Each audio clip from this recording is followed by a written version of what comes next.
Class नहीं है क्या आज?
हेलो।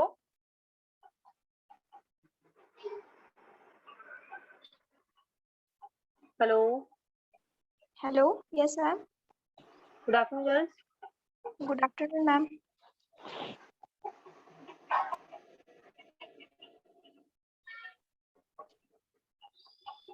इन प्रीवियस क्लास में हमारा इनोवेटिव मैनेजमेंट हो गया था। आज हम नेक्स्ट टॉपिक को कंप्लीट करेंगे।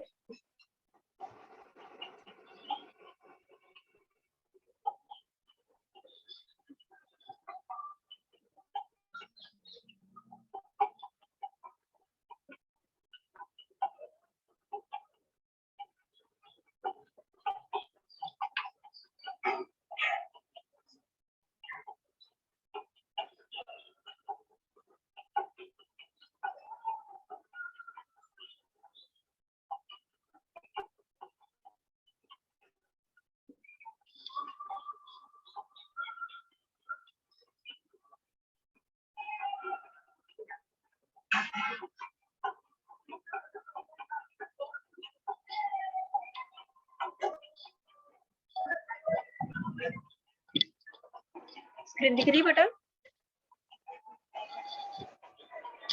हेलो।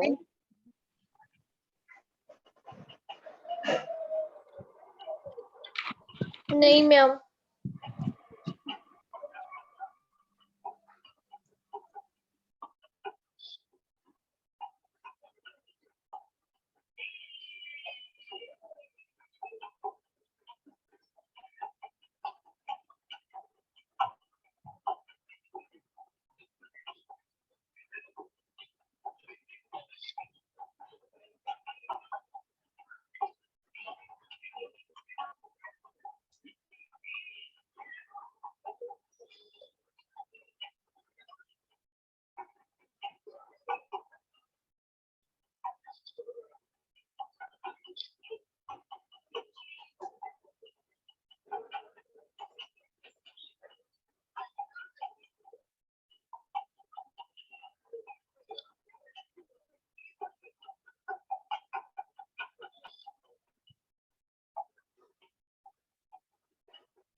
हेलो, स्क्रीन दिख रही है अभी?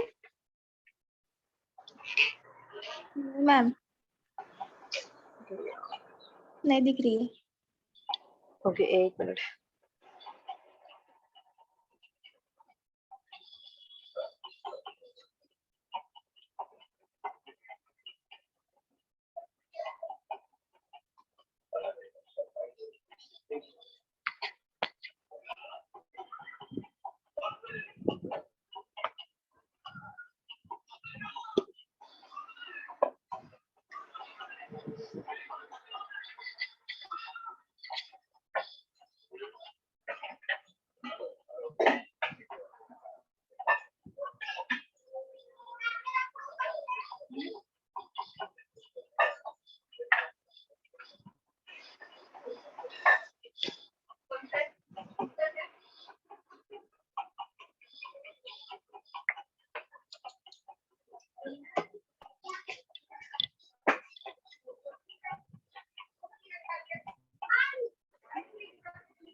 Now it's visible.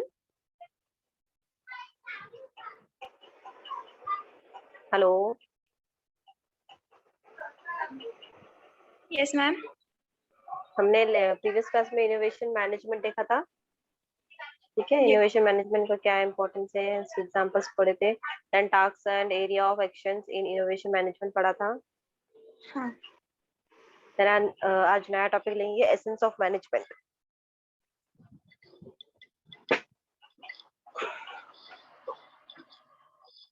When the organization structures is created and departments are designed, managers coordinates the activities of these departments to achieve organizational goals. ठीक है, क्या होता है एसेंस ऑफ मैनेजमेंट को, क्यों जरूरत है? जब आपका डिपार्टमेंट सारे सेट हो गए, आपका स्ट्रक्चर प्लान हो गया कि आपके बिजनेस में कौन अकाउंटेंट कहाँ बैठेगा, ठीक है, जो भी बाकी जो भी है, मैनेजर कहाँ बैठेगा, जो हेड है वो कहाँ बैठेगा, ये सारी चीजें हो गई है। ठीक है, तो इन सब के बीच में कोऑर्डिनेट करना, कोऑर्डिनेटिवली एक्टिविटीज करना, कोई भी टास्क जो दे रहे हो वो कंप्लीट करना of this department to achieve organisation work. To achieve किस लिए? अचीव करना, ये पाने के लिए, किसका? ऑर्गेनाइजेशन, बिजनेस का या ऑर्गेनाइजेशन का जो भी गोल्स है, जो भी सपना है वो पूरा करने के लिए। ठीक है, top managers communicate organisational goals. जो टॉप मैनेजर्स है वो क्या किससे बात कर रहे हैं? वो ऑर्गेनाइजेशनल गोल्स से कम्युनिकेट कर रहे हैं to department managers. Then department managers के साथ में बात कर रहे हैं and help them carry out of the functions. वो क्या कर रहे हैं? उसको प्लान कर रहे हैं पूरी तरह से। जो हेड मैन है, और कभी भी आप मीटिंग में देखना, मीटिंग में क्या होता है, आप अपने हेड के साथ में बैठे हुए, ठीक है, जैसे कि हमारे इसमें जैसे है प्रिंसिपल के साथ या हेड में, हेड मैडम के साथ, देन प्रिंसिपल, देन सब जो सबऑर्डिनेट जो टीचर्स है वो सब। तो वैसे ही अगर आपके जो इंस्टीट्यूशंस में या आपके कंपनी में अगर आपका जो डिपार्टमेंट आपने सेट कर लिया, कौन से डिपार्टमेंट में कौन सी चीजें होने वाली है और कौन से डिपार्टमेंट का कौन हेड होने वाला है, ये सब चीजें हो गई है। ठीक है, जो टॉप मैनेजर है जो आपके बिजनेस के, वो अपने जो भी मैनेजमेंट के जो भी गोल्स है या जो भी नया उनको प्रोजेक्ट मिलता है, वो सारे प्रोजेक्ट का डिस्कशन ऑर्गेनाइजेशन के गोल्स को सेट कर रहा है, डिपार्टमेंट से बात कर रहा है और हेल्प, और क्या कर रहा है? हेल्प कर रहा है कैरी आउट द फंक्शंस, उसको फंक्शंस में काम में लाने के लिए सबको एक्टिव प्लान बना के दे रहा है। क्या करना है, क्या प्लानिंग में लाना है, फंक्शंस बनाना है, planning, organising, staffing, directing and controlling. ठीक है, प्लानिंग मतलब प्लान बनाना, ऑर्गेनाइजिंग करना, उसको प्लान को अलग अलग ड्यूटीज को डिवाइड करना, स्टाफिंग मतलब अलग अलग ड्यूटीज को काम कराना, डायरेक्टिंग सबको डायरेक्शन दे रहा है कि अब इसके बाद ये चीजें होंगी, ऐसे करना है, वैसे करना है। और कंट्रोलिंग, ये सारे मैनेजर्स को, सारे एम्प्लॉयज को अपने कंट्रोल में, अपने अंडर में काम करवा रहे हो आप। ठीक है, फॉर दिस रिस्पेक्टिव डिपार्टमेंट्स, अलग अलग डिपार्टमेंट्स में ये सब चीजें का आपको जरूरी है। ठीक है, तो समझ में आया essence of management? The intricate objectives of the organizations with objectives of the department and harmonies departmental goals with organizational goals। ठीक है, अलग अलग ऑब्जेक्टिव्स होते हैं ऑर्गेनाइजेशनल गोल्स के, जिसके साथ हर एक डिपार्टमेंट के साथ वो जुड़े हुए हैं। हर एक डिपार्टमेंट के साथ में उन्होंने कोऑर्डिनेट करेंगे, हर एक डिपार्टमेंट के साथ साथ डेवलपमेंट करेंगे, तो उनका जो ऑर्गेनाइजेशनल गोल्स है वो भी अचीव हो जाएगा। Coordination thus helps to coordinate the workers of different departments. Coordination मतलब एक दूसरे के साथ में जुड़ के चलना, एक दूसरे के साथ में मिल के काम करना। अगर कोऑर्डिनेट करते हुए वर्कर एक दूसरे के डिपार्टमेंट से काम कर रहे हैं, एक दूसरे के साथ मिलजुल के काम कर रहे हैं, तो क्या होगा, with in each department it integrate all the functions of management. तो हर एक डिपार्टमेंट का अपने आप ही फंक्शंस होगा, काम होगा, और अपने आप ही सब डिपार्टमेंट्स का मैनेजमेंट होगा प्रॉपर तरीके से। ठीक है, एक डिपार्टमेंट दूसरे डिपार्टमेंट को रिपोर्ट दे रहा है, देन दूसरा डिपार्टमेंट वो रिपोर्ट को कैरी फॉरवर्ड करके देन इसमें जो चेंजेस है, जो भी इसका काम है, वो उस चीज को आगे बढ़ा रहा है। ठीक है, मैंने आपको बताया था कि अगर टेक्सटाइल इंडस्ट्रीज है, टेक्सटाइल इंडस्ट्री में सबके अलग अलग डिपार्टमेंट बने होंगे, जिसमें अलग अलग डिपार्टमेंट में अलग अलग कंडीशन, अलग अलग काम करना है आपको। ठीक है, तो पहला डिपार्टमेंट आपको पहले बता रहा है कि हमारे इतना इतना स्टॉक आ चुका है, तो वो रिपोर्ट आगे जा रही है। देन आगे वाली रिपोर्ट में क्या आ रहा है कि इतने स्टॉक में से इतना मटेरियल की कटिंग हुई है, तो देन वो स्टॉक आगे जा रहा है स्टिचिंग वाले के पास। तो सारा क्या हो रहा है, पूरी एंट्री हो रही है, एंट्री होने के साथ साथ पूरा प्रॉपर उस मटेरियल का पूरा आउटपुट, पूरा प्लान, पूरा सब चीजें आपको पता है। ठीक है, तो कहीं पे भी कुछ चीज है या कोई प्रॉब्लम होने की या कोई मिसगाइड होने की कोई प्रॉब्लम, कोई कंडीशन ही नहीं है। Within each department, it integrates all the functions of management. Coordination is therefore rightly called the essence of management. एक तरीके के कोऑर्डिनेशन को ही हम एक तरीके से हम एसेंस ऑफ मैनेजमेंट भी कह सकते हैं। It helps each managerial functions and each departmental activities. इससे क्या हो रहा है, हर एक मैनेजमेंट के साथ में फंक्शंस हो रहा है, हर एक मैनेजमेंट जो भी हेड है डिपार्टमेंट का, उनसे आपका कोऑर्डिनेशन हो रहा है, और हर एक डिपार्टमेंट की एक्टिविटीज के साथ आपका कॉन्ट्रीब्यूशन है। हर एक डिपार्टमेंट से आप जाके पूछ रहे हो कि आपकी रिपोर्ट कहाँ है, आपका काम कहाँ तक पहुंचा है। हर एक चीजों का आपको डिपार्टमेंट के बारे में आपको पता है, हर एक डिपार्टमेंट के साथ कोऑर्डिनेशन कर रहे हो प्रॉपर तरीके से। तो इससे क्या हो रहा है, ये कंट्रीब्यूट कर रहा है, ये हेल्प कर रहा है क्या, डिपार्टमेंट की या ऑर्गेनाइजेशन की या बिजनेस की गोल को अचीव करने के लिए। ठीक है, तो समझ में आया। अगर कोऑर्डिनेशन प्रॉपर तरीके से रहेगा, हर एक डिपार्टमेंट से हर एक के डिपार्टमेंट का कांटेक्ट एक दूसरे के साथ में अच्छा है, कम्युनिकेशन अच्छा है, एक दूसरे को कोऑर्डिनेट अच्छे से कर रहे हैं, तो ऑटोमेटिकली वो क्या हो रहा है कि वो बिजनेस या फिर वो डिपार्टमेंट जो है बहुत अच्छे से और आगे तक है। ठीक है, इतना समझ में आया बेटा? Yes ma'am.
हर एक चीज का इसमें।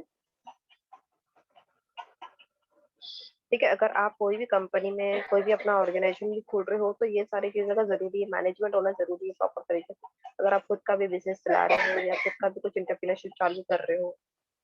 ठीक है, coordination is the essence of management. Coordination करना एक दूसरे से डिपार्टमेंट टू डिपार्टमेंट में, ये बहुत जरूरी है कोई भी ऑर्गेनाइजेशन के लिए, कोई भी बिजनेस के लिए, कोई भी कम्युनिटी के लिए। Coordination is the orderly synchronization of the efforts by unifying, integrating, and harmonizing the activities of the subordinates for the achievement of goals and organization. ठीक है, सिंक्रोनाइजेशन मतलब कि हर एक तरीके से हर एक डिपार्टमेंट में आपने से अलग अलग ड्यूटीज बांट दी है। ठीक है, तो क्या कैसा चल रहा है, ये बहुत स्मूथली काम चल रहा है कि आपके पास पहले रॉ मटेरियल आ रहा है, देन वो मेजर करने के लिए जा रहा है, मेजरमेंट में जा रहा है, देन वो कटिंग में जा रहा है, देन कटिंग से डायरेक्ट वो स्टिचिंग के लिए जा रहा है, स्टिचिंग के साथ फिनिशिंग के लिए जा रहा है, फिनिशिंग के बाद प्रॉपर अलग डिपार्टमेंट में जा रहा है, जहाँ पे भी अलग डिपार्टमेंट में जाके वहाँ पे वो पैकेजिंग हो रही है, लेबलिंग हो रही है।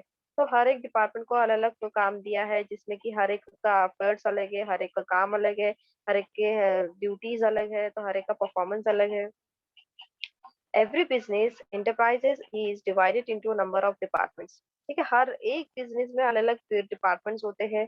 हर एक एंटरप्रेन्योरशिप में हर एक डिपार्टमेंट होते हैं। जैसे अगर आप होटल में भी विजिट करते हो, तो होटल में भी अगर आपको कहीं आपको कुछ चीज चाहिए, कोई फैसिलिटी चाहिए, तो हर एक फैसिलिटीज अलग अलग होता है।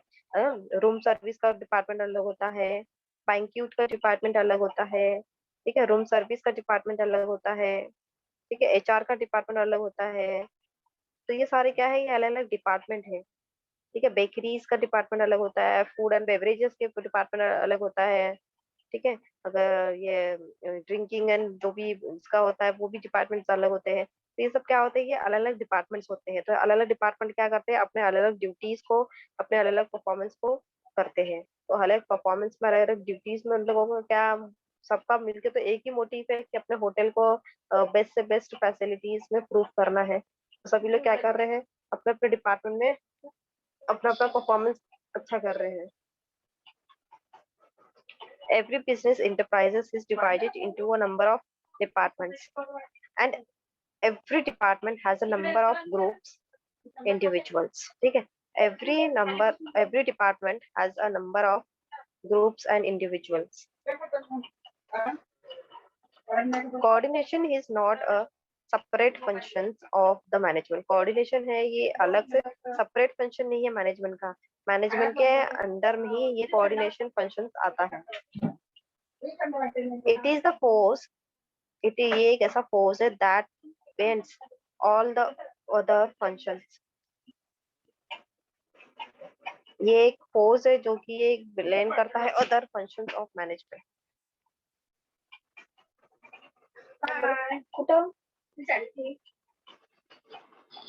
It is the force that blends all the functions of management. Okay. The managers at all levels are concerned with achieving coordinations while performing the functions and planning. ठीक है, तो मैनेजर के जो भी टॉप मैनेजमेंट, अगर आप वहाँ के हेड हो, ठीक है, आप अगर कोई कंपनी के चलाने वाले आप संचालक हो, तो आपको हर एक डिपार्टमेंट से रिव्यू लेना है। तो आपका कोऑर्डिनेशन कैसा रहेगा, आप हर एक डिपार्टमेंट में जाके पूछ रहे हो कि आपके जो काम में है, आपके काम में कोई प्रॉब्लम है क्या। तो हर एक बार क्या होता है, हर एक बार एक सुपरिटेंडेंट होता है जो विजिट करता है हर एक डिपार्टमेंट में, सेपरेटेड डिपार्टमेंट्स में, रिस्पेक्टिव डिपार्टमेंट में अलग अलग। तो वहाँ क्या करते हैं, वो डिपार्टमेंट में जा जाके वो हर एक डिपार्टमेंट की रिपोर्ट देखते हैं, हर एक डिपार्टमेंट की कंडीशन देखते हैं कि वहाँ पे क्या चल रहा है, किस तरीके से प्लानिंग हो रही है, किस तरीके से वर्क चल रहा है, कोई प्रॉब्लम है कि नहीं है, वहाँ पे कोई वर्कर्स को प्रॉब्लम है क्या, मशीन की कंडीशन कैसी है, मशीन प्रॉपर है कि नहीं। तो ये सब चीजों का ध्यान रखता है कि जो भी हमने प्लान किया है, जो भी हमने डायरेक्शन दिए हैं, जो भी हमने ऑर्गेनाइजिंग किया, स्टाफिंग किया है, वो सारे रूल्स, सारे फंक्शंस यहाँ पे अच्छे तरीके से फॉलो हो रहे हैं कि नहीं हो रहे हैं। ठीक है, the performance of the functions of planning, organising, staffing, directing and controlling.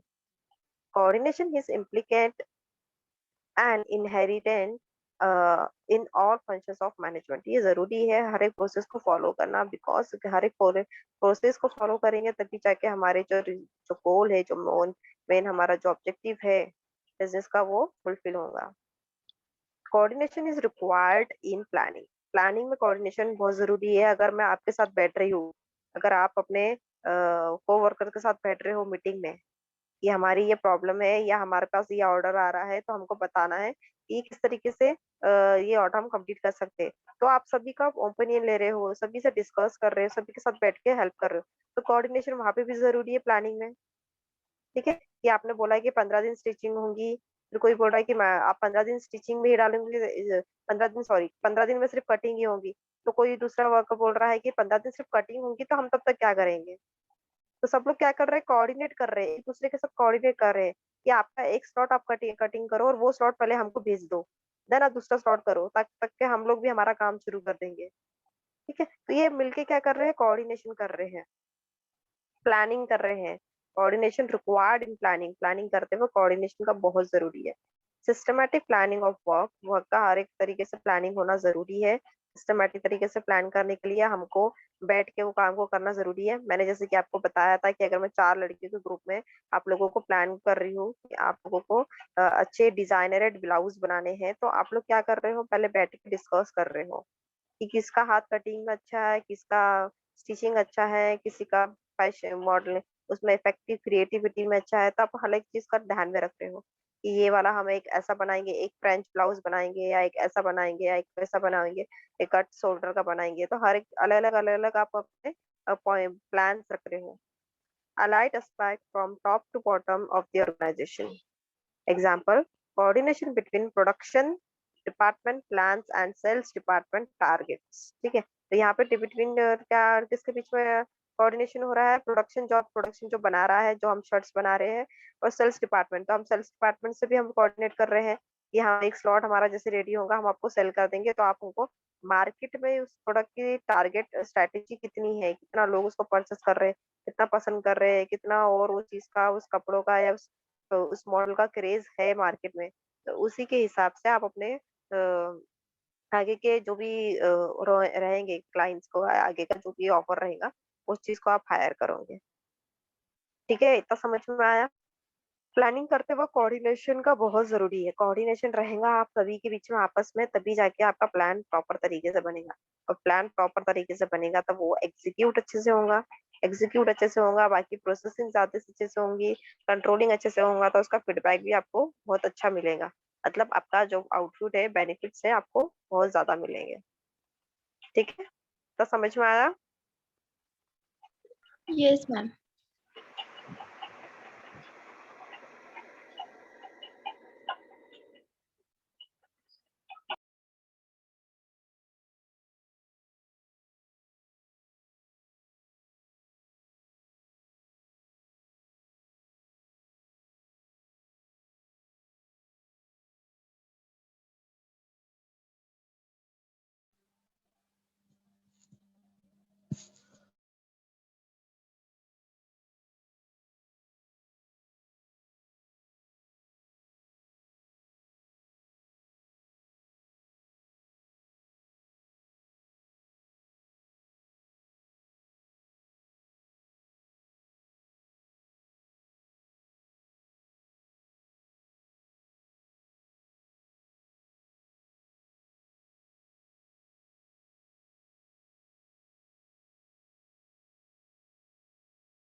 दिख रही है क्या बेटा?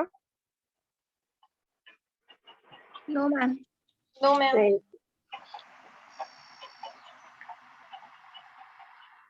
Coordination is required in organizing for the systematic division of work among individuals and department. आपने ड्यूटीज डिवाइड कर दी है सभी को कि कौन का स्टिचिंग करने वाला है, कौन कटिंग करने वाला है।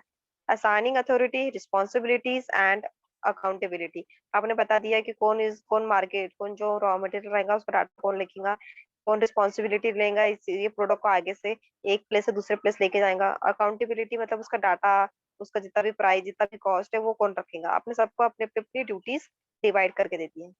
एग्जाम्पल दिया, if the finance manager is given authority to raise funds. अगर फाइनेंस मैनेजर ने बताया कि आपको अपना फंड को बढ़ाना है, he she should also be given the responsibility to manage funds efficiently। ठीक है, अगर आपका मैनेजर क्या अगर आप अथॉरिटी बढ़ा रहे हैं, राइज फंड्स बना रहे हो, तो आगे जाके क्या और रिस्पॉन्सिबिलिटी किसकी बन रही है, मैनेजर्स की।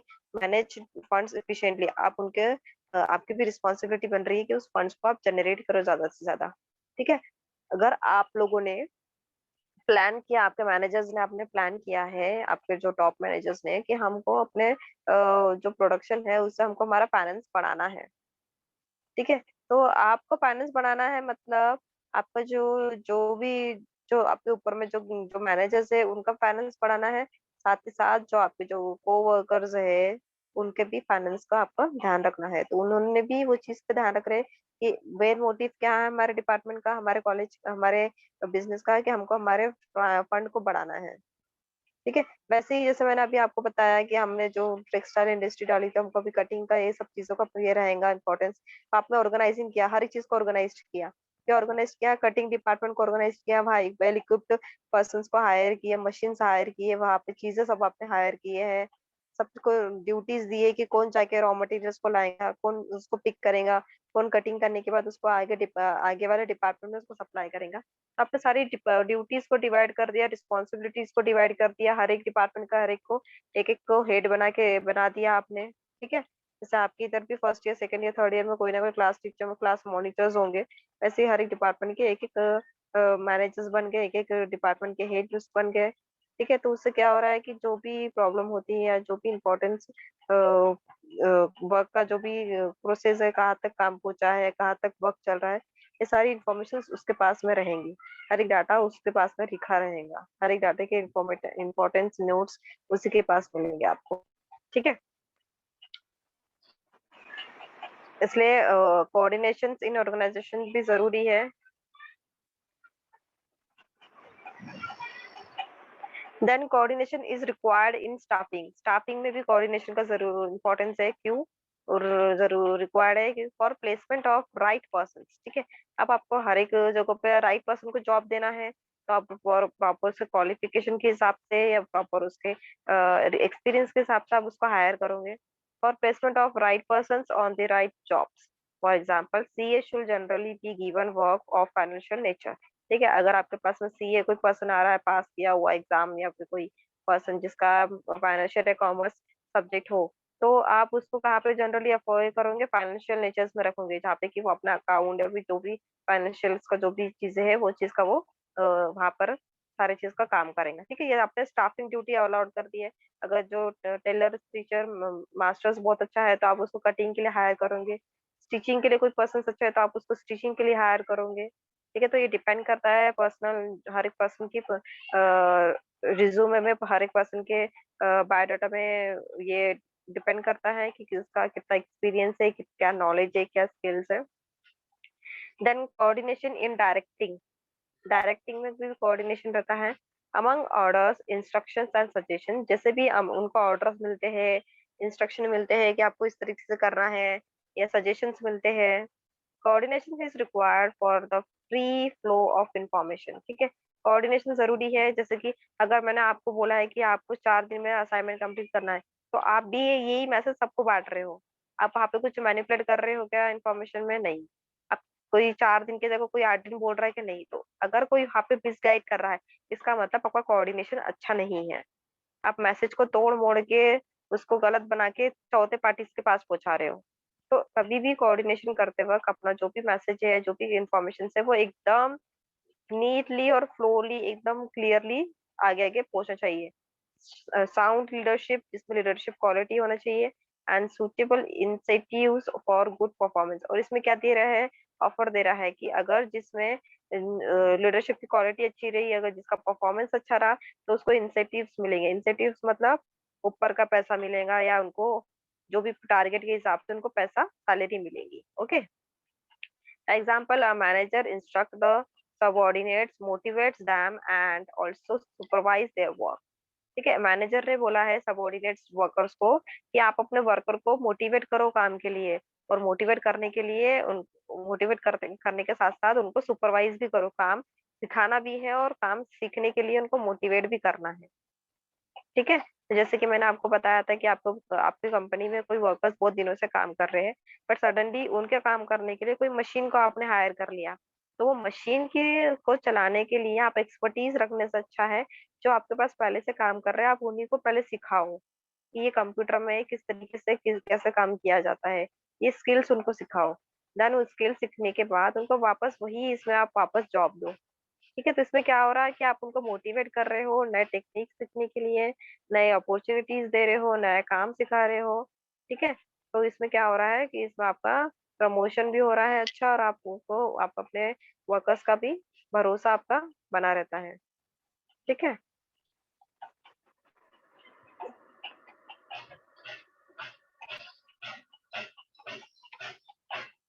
Then last one is coordination in controlling. Controlling में भी कोऑर्डिनेशन होना जरूरी है। Coordination between planned standards and actual performance. ठीक है, आपने प्लान तो कर लिया, बट एक्चुअली जब वो प्लान हम एग्जीक्यूट कर रहे हैं वो प्रॉपर हो रहा है कि नहीं हो रहा है, जैसे कि मैंने बताया, हम लोग day to morning to night तक अपने प्लान बनाया है कि मैं मॉर्निंग में ऐसा करना है, वैसा करना है, देन 2 बजे खाना खाना है, 3 बजे रेस्ट करना है, ऐसा। तो ठीक है, कई बार आपने प्लान किया, बट एक्चुअली जब आप वो प्लान आप एग्जीक्यूट कर रहे हो तो एक्चुअल में वैसा प्लान नहीं हो पा रहा है। ठीक है, कहीं आप कहीं लेट हो गए हो, कहीं डिले हो रहा है, कहीं कुछ प्रॉब्लम हो रही है, तो आपको क्या करना है, उस प्लान को कंट्रोल करना है, उस टाइम को मैनेज करना है, जिसमें कि आप अपने एक्टिविटीज को प्रॉपरली प्लान पे ला सको। Control of activities through personal observation and other techniques. तो आप क्या कर रहे हो, कंट्रोल कर रहे हो पर्सनल ऑब्जर्वेशन के साथ साथ प्लस टेक्निक्स के साथ। अगर आप डिले हो गए हो तो आप साइकिल से ना जाते हुए आप गाड़ी से जा रहे हो कहीं पूछने के लिए, क्योंकि आप अपने अकॉर्डिंग टू प्लान शेड्यूल के हिसाब से अगर आप लेट हो गए हो तो आप उस प्लान को प्रॉपर तरीके से किस तरीके से फॉलो करोगे, जिसमें कि आपको at the and with in time तो वो चीज और वो गोल आपको मिल जाए। ठीक है, द नीड फॉर कोऑर्डिनेशन हम नेक्स्ट क्लास में पढ़ेंगे। अगर जितना समझ में आया आपको, मैं एक बार फिर से रिपीट कर देती हूँ एसेंस ऑफ मैनेजमेंट का। समझ में आया आप गर्ल्स? कोई भी हम अगर ऑर्गेनाइज करते हैं, कोई भी कंपनी चलाते हैं, तो हमारा कोऑर्डिनेशन हर एक डिपार्टमेंट में इंडिविजुअली बहुत अच्छा होना चाहिए। ठीक है, हर एक डिपार्टमेंट के साथ आपकी planning, organising, staffing, directing, controlling steps होती है। आप पहले प्लान कर रहे हो, उनके साथ में प्लान करने के बाद आए उसको ऑर्गेनाइजिंग कर रहे हो। ऑर्गेनाइजिंग मतलब आप उनको बता रहे हो कौन कौन सी ड्यूटी करेगा, कैसे करेगा। ठीक है, देन स्टाफिंग कर रहे हो, हर एक को आप जहाँ पे वर्कर्स नहीं है वहाँ पे हायर कर रहे हो, कौन कौन सी ड्यूटी के लिए परफेक्ट है। देन डायरेक्शन दे रहे हो कि आपको कितने बजे तक कौन सा काम करना है, कैसा करना है। कंट्रोलिंग कर रहे हो उस प्लान को प्रॉपर। कई बार ऐसा होता है कि आपने प्लान किया है कि दिन के 6 घंटे 7 घंटे हम काम करेंगे, बट इन केस 1 डे या 2 डेज के लिए वहां पे इलेक्ट्रिसिटी नहीं आई तो आप कैसे मैनेज करोगे? वो 2 दिन के 6 6 घंटे मतलब 12 घंटे आपके लॉस हो गए, तो 12 घंटे को आपको कहीं ना कहीं तो एडजस्ट करना पड़ेगा ना। तो आप क्या कर रहे हो, आप कोई और डेज में 2 2 घंटे बढ़ा दे रहे हो कि ठीक है वो 12 घंटे हमारे पेंडिंग थे, तो 12 घंटे को हम ये वाले दिन में 2 दिन, दो 2 आवर्स या 1 आवर्स हम ज्यादा काम वर्कर से करवाएंगे।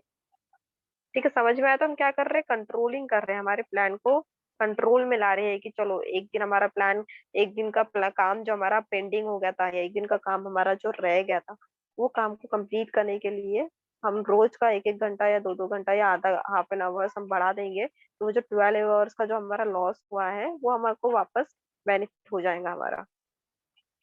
गर्ल्स, इतना समझ में आया? किसी को कोई प्रॉब्लम है अभी इस क्वेश्चन इसमें? Any doubts?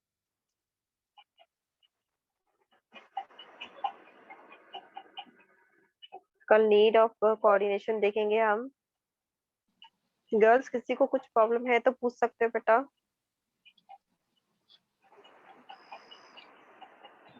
मग देन बोलला नीड नाही आले ऑफ, का त्याला का ढंगाने?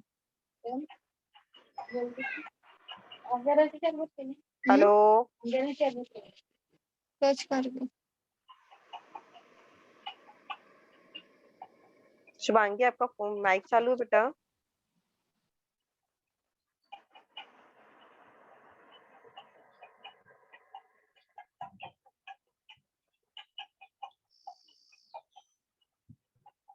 हम नेक्स्ट क्लास में हम कल नीड फॉर कोऑर्डिनेशन पढ़ेंगे, उसमें growth in size, functional differentiation पढ़ेंगे, स्पेशलाइजेशन पढ़ेंगे, and what exactly in innovation management process, वो क्या होता है वो पढ़ेंगे हम। ठीक है, तो इसके सब पॉइंट्स है वो इनोवेशन मैनेजमेंट प्रोसेस के, वो प्रोसेस हम पूरा कंप्लीट करेंगे। जैसे push and pull, push versus pull, phase, gate process and learn, learn startup models, ये फेजेस होते हैं इनोवेशन मैनेजमेंट।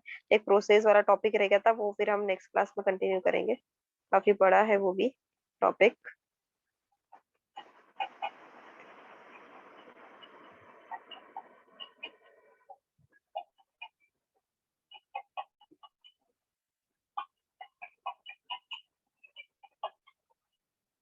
उसके बाद रहेगा the role of creativity in decision making and problem solving.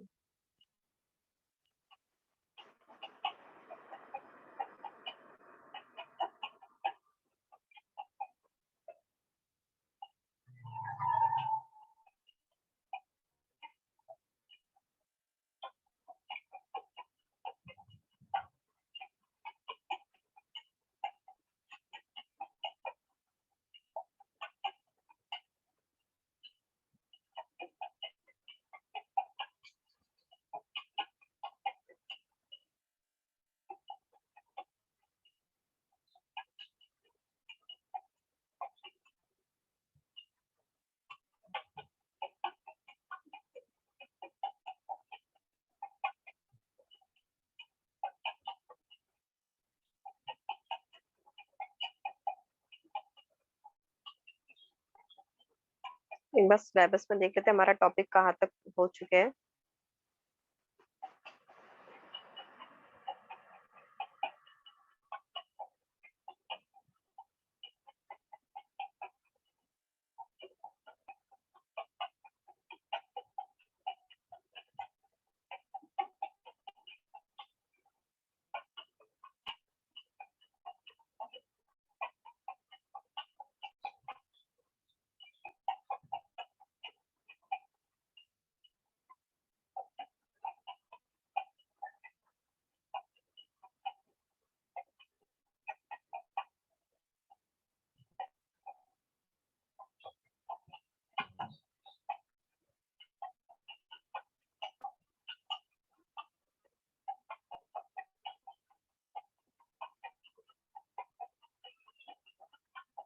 Okay, decision making हो चुका है हमारा, इनोवेशन हो चुका है।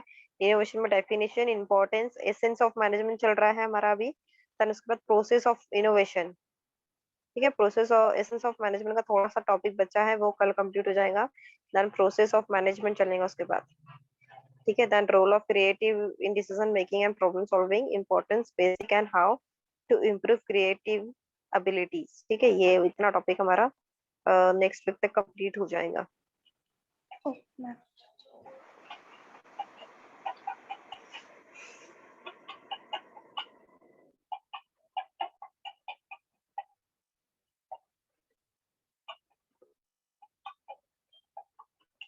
सिलेबस ये टॉपिक कंप्लीट होती है मॉडल नंबर 1। उसके बाद आपको असाइनमेंट मिल जाएगा, उसी असाइनमेंट के हिसाब से आपको नोट्स कलेक्ट करने हैं, इंफॉर्मेशन कलेक्ट करने हैं और अपना असाइनमेंट इवैल्यूएशन का बनाना है। ठीक है, जैसे कंप्लीट हो जाएगा उसी दिन मैं आपको बता दूंगी कि इसमें इवैल्यूएशन में आपको क्या करना है। Okay ma'am. ओके ठीक है, मैम। और किसी को कुछ पूछना है बेटा, कोई प्रॉब्लम है?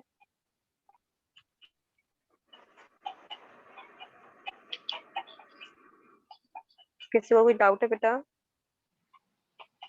हेलो। ओ मैम। ओके ठीक है बेटा, डन। नेक्स्ट क्लास में मिलते हैं हम टुमारो। Okay ma'am.